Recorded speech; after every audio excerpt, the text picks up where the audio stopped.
ঢাকার কেরানীগঞ্জ মডেল থানার তারানগর ইউনিয়নের ঘাটারচরে মিলেনিয়াম সিটিতে ড্যাব কর্তৃক ঘোষিত জলাশয় ভরাট ও রাজুকের অনুমোদনহীন ভবনে রাজুক উচ্ছেদ অভিযান পরিচালনা করেছে। সিএস রেকর্ডে এটা সরকারি সম্পত্তি হিসেবে চিহ্নিত ছিল এবং সেই আলোকেই এটা বিশদ অঞ্চল পরিকল্পনা যে মহাপরিকল্পনা রাজুক তৈরি করেছে সেটাকে এখানে জলাশয় হিসেবে চিহ্নিত আছে।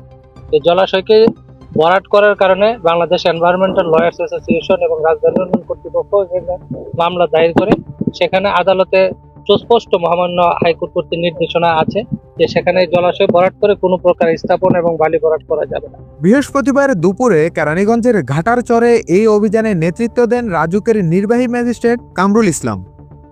এ সময় তিনি বলেন, জলাশয় ও কৃষি জমি ভরাট করে কোনো স্থাপনা নির্মাণ করা যাবে না।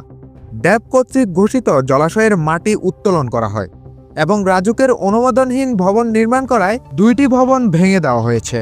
মিলেনিয়াম সিটি খালের জায়গা ভরাট করে অবৈধভাবে বেশ কয়েকটি ভবন নির্মাণ করেছে। আমরা সেই ভবনগুলো ভেঙে দিয়েছি। কেরানীগঞ্জে খাল নদী ভরাট করে কোনো ভবন নির্মাণ করা যাবে না। অবৈধ স্থাপনা উচ্ছেদে আমাদের এই অভিযান চলমান থাকবে। অভিযানকালে কেরানীগঞ্জ মডেল থানার 5 প্লাটুন পুলিশ, র্যাব 10-এর 2টি টহল টিম, ডিবির 1টি টিম অভিযানে উপস্থিত ছিলেন। শারিয়াত তৌসিফ, দৈনিক সমাচার, ঢাকা।